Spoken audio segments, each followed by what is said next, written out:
Hola, buenos días a todos. Mi nombre es Alejandro, soy residente de tercer año de dermatología en el Hospital Universitario Puerta del Mar. Estamos a 9 de septiembre, hace 19 grados, comienza a refrescar después de un verano caluroso. Y bueno, empezamos con las sesiones después del verano con un caso que tenía un título que he borrado porque he pensado en la gente que no lo conoce y quizás para estimularle un poquito al principio del lunes. Se ha quedado un poco cojo. A propósito de un caso. Todo comienza con una llamada al servicio de dermatología, una mañana ajetreada, de los compañeros de urgencia que nos dicen si podemos bajar a ver a una paciente con una lesión muy fea. Recalcan lo de muy fea y dicen que ha crecido rápido y que solo lleva con ella un mes y medio. Entonces, pues en un momento bajamos y pedimos a la paciente que se desvista con la sorpresa de encontrarnos las siguientes imágenes. Observamos como a destacar en esa zona dorsal izquierda de la espalda, una tumoración grande, tenía 15 centímetros con una superficie ulcerada, sangrante al roce, bastante infiltrada y con lesiones incipientes de 2 semanas de evolución en todo lo que era la zona de la espalda, en forma de placas y nódulos rosados infiltrados como los que se observan en la imagen. A nivel de la exploración corporal total, nos encontramos también una lesión a nivel de la arcada dentaria superior derecha que había pasado desapercibida para la paciente, junto con una erosión en el labio inferior, que nos comentaba que llevaba con la erosión del labio en torno a una semana. Esas mismas lesiones de la espalda ya comenzaban a aparecerle en las zonas de las mamas, en el abdomen y en los francos. Eran completamente asintomáticas y no le causaban a la paciente ninguna sintomatología general. No tenía síntomas B, no palpamos adenopatía, la exploración, el resto de la exploración fue completamente normal. Como antecedentes personales de esta señora, pues reunía todos los factores de riesgo cardiovasculares y había cumplido su papel y había tenido un infarto agudo de miocardio con disfunción sistólica severa residual y necesidad de implantes de DAI. Contaba curiosamente que llevaba una semana con mucha congestión nasal y con conjuntivitis.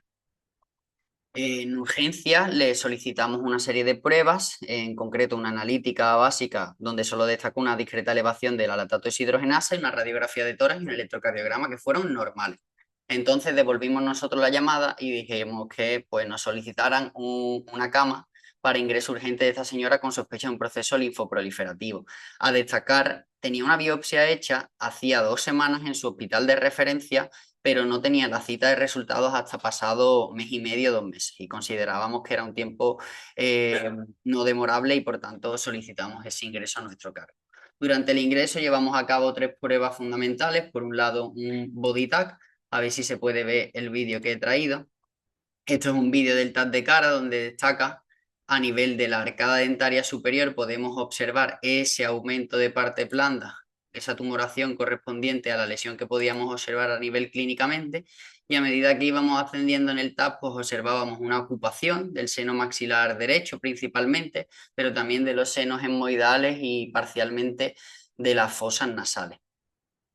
En el body tag lo que observamos fueron dos masas suprarrenales bilaterales que a criterio del radiólogo parecían sugestivas de infiltración tumoral. Lo que sí nos llamó más la atención es que en la ocupación de los senos paranasales no consideraban la posibilidad de que fuera por infiltración del tumoral, sino que era más una mucosa hiperplásica polipoidea. El resto del body tag descartó otra afectación a distancia.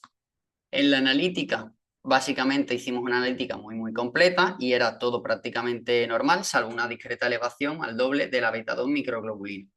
A destacar que las subpoblaciones linfocíticas en sangre, junto a su inmunofenotipo, estaban dentro de la normalidad. Y ya llegamos al kit de la cuestión, que es lo que nos ofreció el diagnóstico. Hablamos con los compañeros de anatomía patológica y solo 3 días después de las biopsias que hicimos en el momento del ingreso ya teníamos los resultados. A nivel de piel, describen una proliferación neoplásica difusa de linfocitos de talla pequeña y mediana. Tenían mucha mitosis, bastante necrosis e invasión vascular. Y la clave nos la daba la inmunohistoquímica, que era positiva para CD56, CD3 citoplasmático y marcadores citotóxicos, así como un parámetro que se denomina EBER, que es un RNA que codifica el virus del Epstein-Barr y que se determina por medio de métodos de hibridación in situ, con un Ki67 del 95%.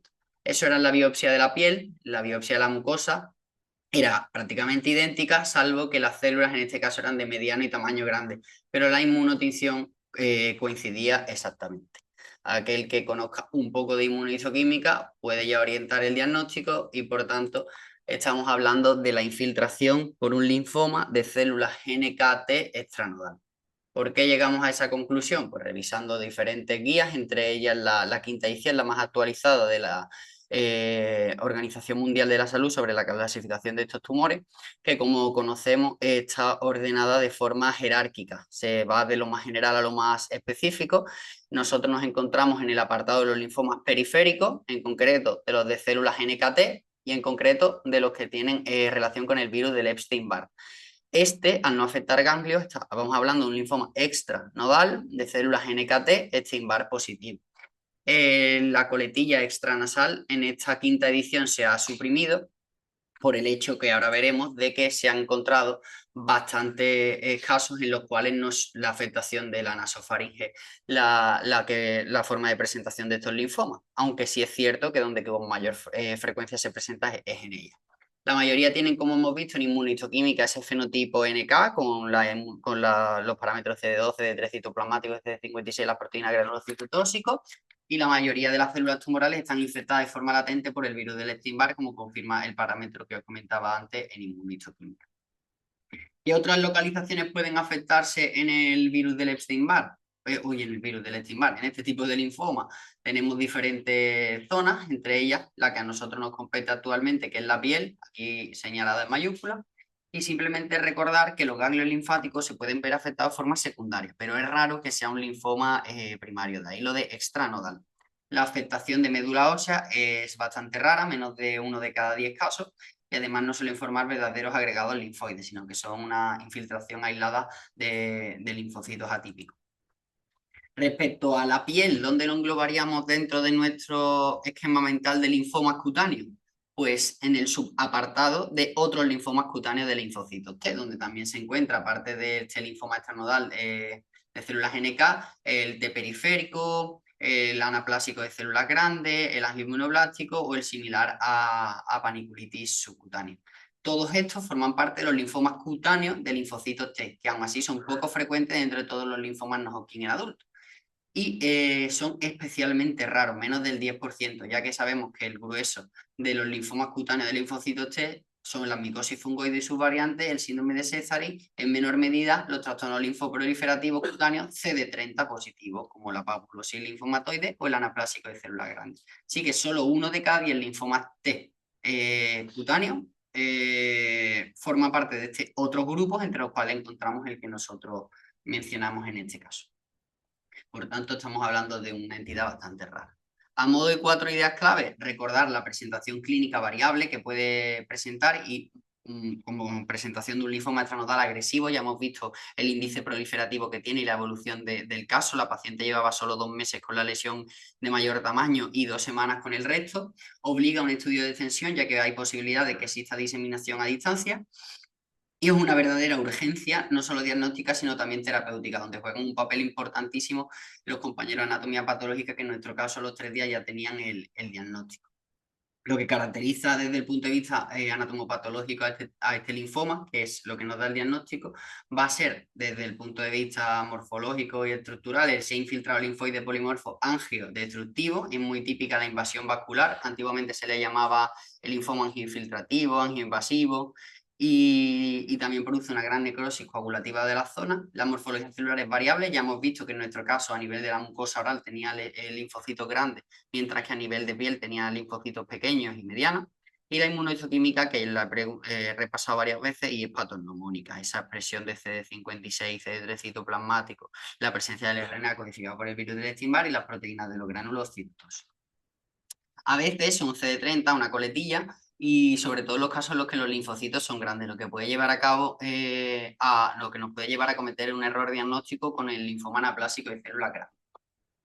¿Qué es lo que recomiendan los expertos para el tratamiento? Pues todo prácticamente lo que hicimos, simplemente reseñar que no determinamos el ADN del virus del Epstein-Barr en plasma. Al parecer se recomienda para monitorizar la respuesta. Los compañeros de hematología, no, según lo que yo he estado revisando en su historia, no lo han solicitado, les preguntaré cuál es la causa de ello.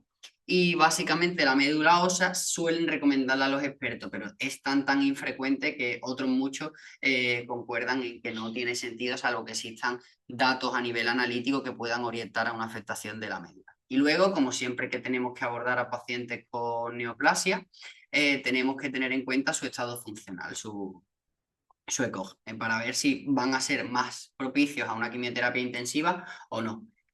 Respecto al estadiaje, me quedaría simplemente con lo que viene aquí señalado y subrayado. Se divide en dos, localizada y avanzada. Todos los casos de linfoma extranodal de células NK-T extranasales, salvo el cutáneo con afectación única, no era nuestro caso, deben ser tratados como enfermedad avanzada. Dicho de otra forma, solo se considera enfermedad localizada al que presenta lesión única en la nariz o lesión única en la nariz con algún ganglio cervical afectado.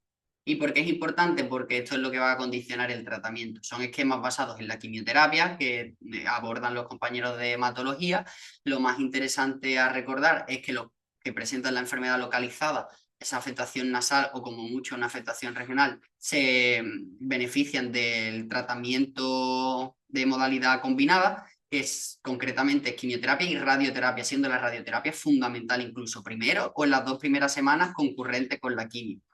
Y en aquellos pacientes con enfermedad avanzada, como era el caso de nuestra paciente, se basa en la quimioterapia intensiva y si va bien, pues se plantearía luego un trasplante precursor hematopoyético. El esquema quimioterápico es el denominado SMILE, la antigua quimioterapia basada en antraciclina es completamente inadecuada ya que sus datos son bastante desalentadores. En cambio, los de la quimioterapia SMILE, tanto en enfermedad localizada como en enfermedad avanzada, han conseguido mejorar mucho el pronóstico de estos tumores. Incluso en los pacientes con enfermedad localizada, la respuesta completa que puede alcanzarse es del 80 y casi la mitad en los de enfermedad avanzada, con supervivencia a 5 años en la enfermedad localizada de 90 y en enfermedad avanzada de 48%.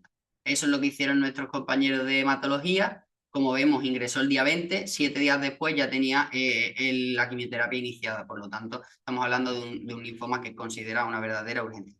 Y bueno, la paciente pues no tenemos todavía datos de cómo le está yendo, ya iremos actualizando. Así que nada, muchas gracias.